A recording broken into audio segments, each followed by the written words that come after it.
대부분의 사람은 사는 최선의 방법이 고통에서 벗어나는 거라 생각한다. 하지만 더 즐거운 인생은 인간 감정의 완전한 잔상을 껴안는다. 만약 우리가 기쁨과 동시에 고통을 충분히 경험한다면 우린 더욱 깊고 더욱 의미 있는 인생을 살 수 있다.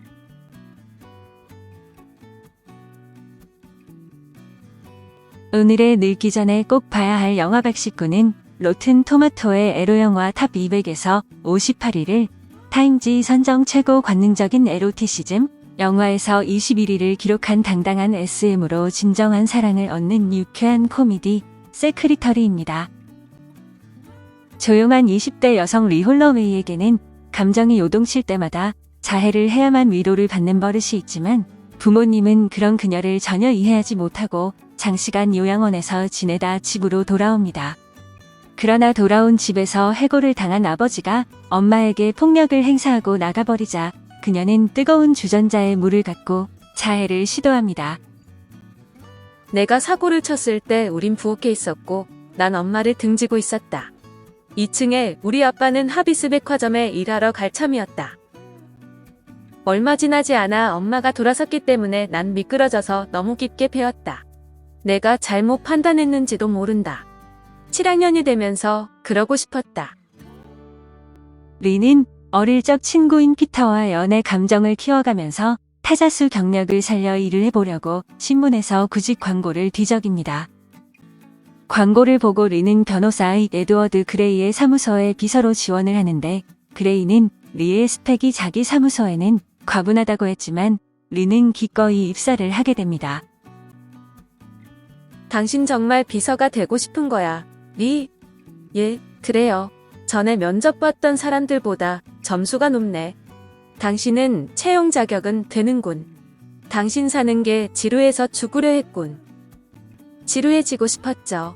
난 변호사 보조 파트타임을 구해. 내가 필요한 건 정시에 출근해서 전화 받을 수 있는 타이피스트야.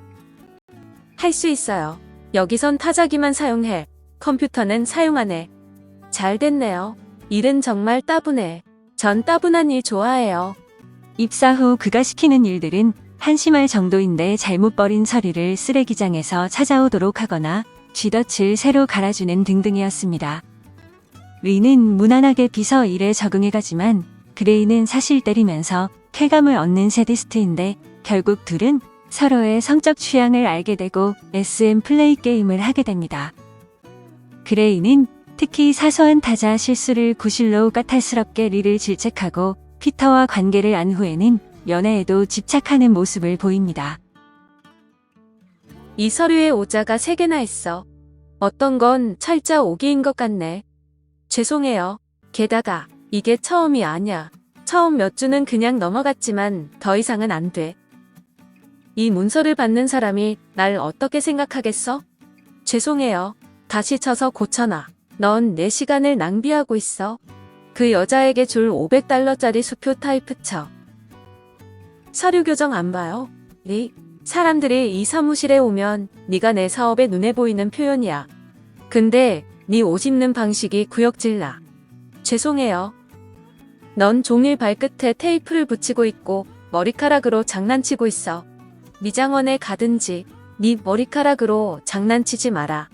그리고 또 네가 항상 코를 킁킁거린다는 건 알지?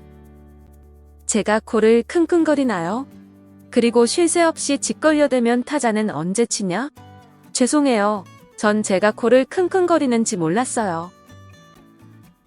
그러던 중 아버지가 집을 나가는 일이 벌어지면서 리의 자해 버릇이 다시 도지고 우연한 계기에 그레이가 리의 자해 흔적을 발견하게 됩니다. 며칠 뒤 그레이는 리를 자신의 방으로 불러 리에게 책상에 엎드려 오탈자를 낸 편지를 읽게 하면서 그녀의 엉덩이를 때리고 리에게 더 이상 자해하지 말 것을 명령합니다. 손목은 왜 그었지? 리? 모르겠어요. 때로 내부의 고통이 표면으로 드러나고 네가 내부의 고통 증거를 보면 마침내 네가 실제로 여기 있단 걸 알기 때문인가? 그래서 낳은 상처를 보면 위안이 되는 건가? 전 그런 것 같네요. 말하고 싶은 게 있어. 넌 절대 다시는 네 손목을 그으면 안 돼. 알아들었니? 내가 완벽하게 해결했니? 넌 이제 그걸 끝내는 거야. 그건 지난 일이야. 그래요. 이제 내가 뭘 하고 싶은지 아니? 난 일찍 퇴근할 거야. 넌 성인이야. 다 큰 여자. 매일 니네 엄마가 데리러 올 필요 없잖아. 난 네가 신선한 공기를 마시며 멋진 산책을 하며 귀가하길 바래. 왜냐면 넌 안정이 필요하니까. 더 이상 안 그럴 거지. 그렇지? 안 그러겠습니다. 이후 리는 그레이의 지시에 따라 사생활까지 통제받으면서 쾌감을 느끼는데 두 사람의 관계는 조금씩 BDSM 관계로 발전하며 반년의 시간이 흐릅니다. 난 호킹 공원을 가로질러 지름길로 갔다. 그리고 그 길은 예전엔 나 스스로 한 번도 가보지 않은 길이었다. 그 생각을 하자 난 혼자서 걸어본 적 없단 걸 깨달았다.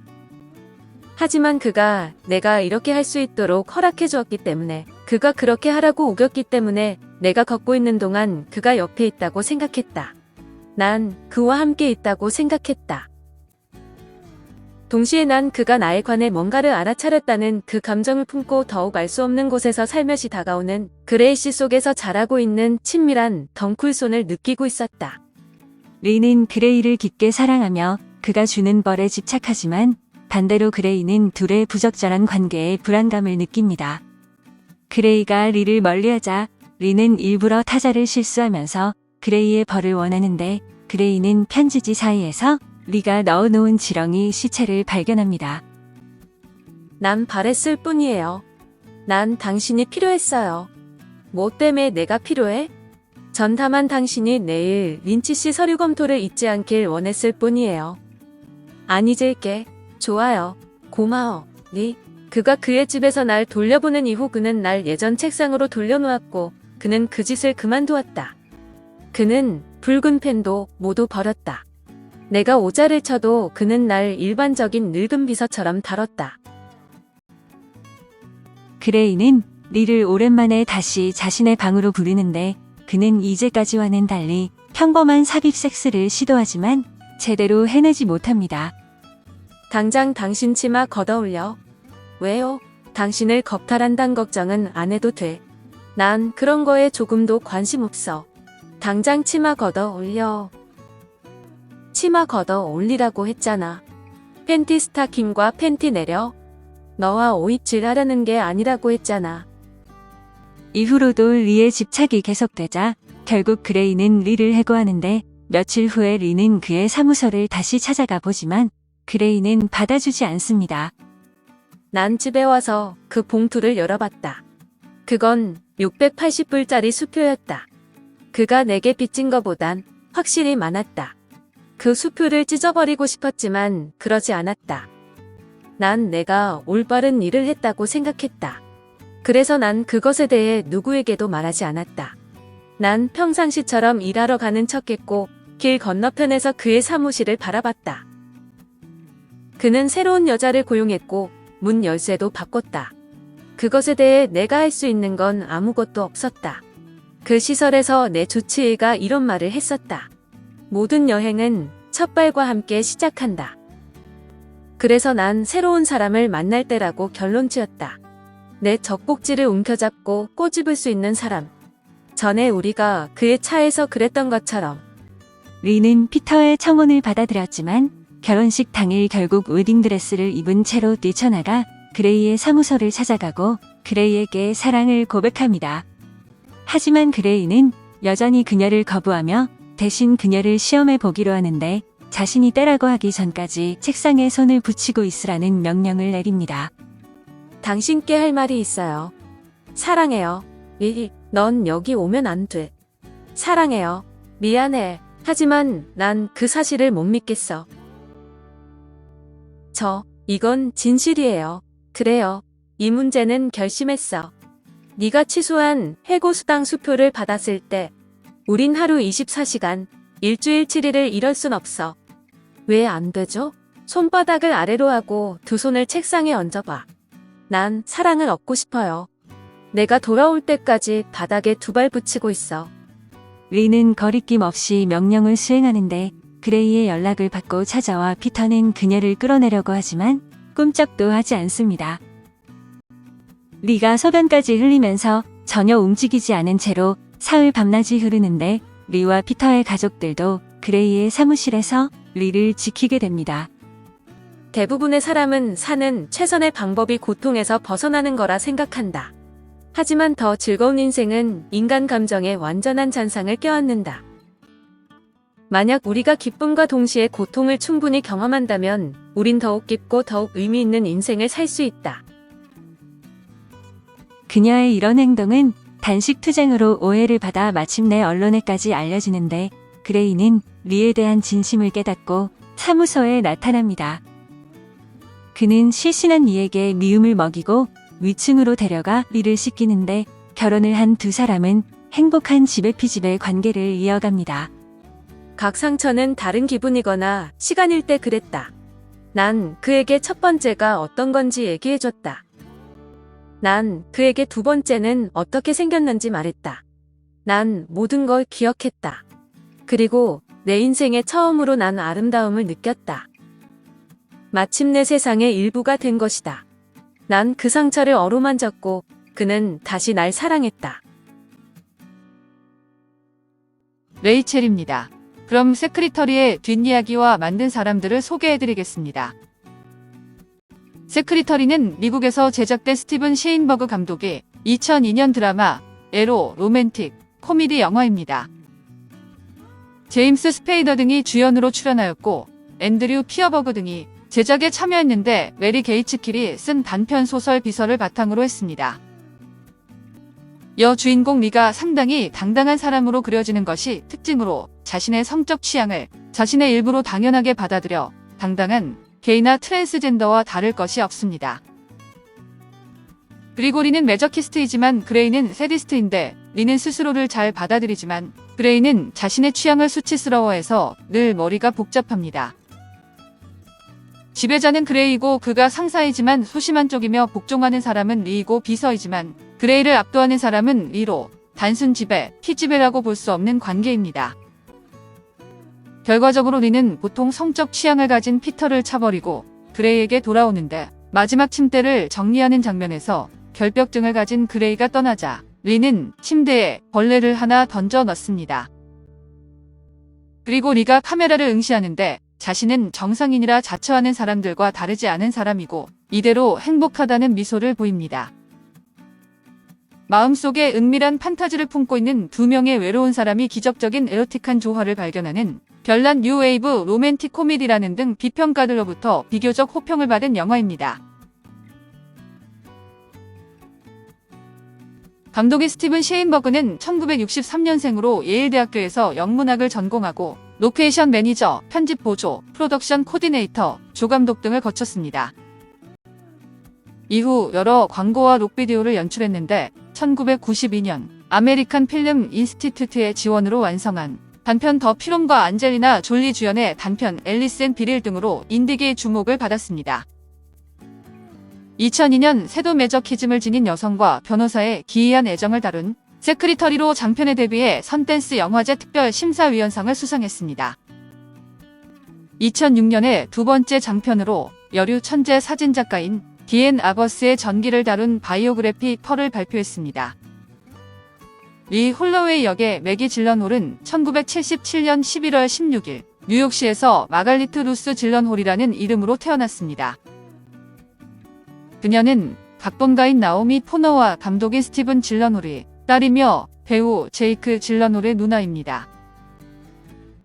아버지는 스웨덴, 영국, 북일계이며 어머니는 아슈케나지 유대인인데 1992년 워터랜드로 영화에 데뷔를 했습니다.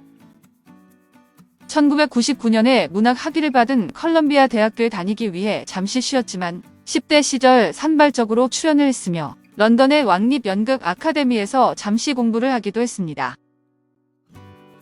졸업 후 세실비에서 조연을 했으며 디멘티드, 도니 다코에 출연한 후 2002년 세크리터리로 골든 글로브상 후보에 올랐습니다. 뒤를 이어 40일 낮과 40일 밤, 컨패션 등의 조연으로 출연했고 2006년 셰리 베이비의 가석방자 역으로 두 번째 골든 글로브 후보에 올랐습니다. 월드 트레이드 센터, 픽션보다 낯선 사람, 다크나이트에 이어 2009년 첫 오스카상 후보에 오른 크레이지 하트로 큰 찬사를 받았습니다. 에드워드 그레이 역의 제임스 스페이더는 1960년 2월 7일 매사추세츠주 보스턴에서 태어나 피터 셀러스와 함께 앤도버에 있는 명문 필립스 아카데미에 다녔습니다. 그는 첫 배역을 맡기 전에 탁자를 치우고 걸음을 푸거나 요가를 가르치는 등의 일을 했으며 로맨스 드라마 앤드리스 러브에서 브룩실즈의 동생 역으로 첫 주요 영화 배역을 맡았습니다. 그는 다양한 영화에서 주로 악당 역을 맡는데 1989년 영화 섹스, 거짓말 그리고 비디오 테이프에서 관음증 역으로 칸 영화제 나무주연상을 받았습니다. 그의 가장 널리 알려진 역할은 데이비드 켈리의 텔레비전 시리즈인 더 플렉티스와 그 프로그램의 스핀오프인 보스턴 리걸에서의 화려한 변호사 앨런 쇼어입니다. 2004년부터 2008년까지 이 역할로 에미상 최우수 나무주연상을 3번 수상했으며 역할로 골든 글로브상과 여러 번 미국 배우 조합상 나무주연상 후보에 올랐습니다. 새벽 기차를 타고 그대에게 갑니다. 굳이 반겨주지 않아도 그대 등 뒤에 비춰진 햇살 한 자락 볼 수 있으면 됩니다. 산 같고 강물 같은 그대, 말없이 멀어졌던 들녘에는 희뿌연 안개가 어젯밤 뒤척이던 빗장을 풀어내고 있습니다. 박금숙, 그대에게 가는 길.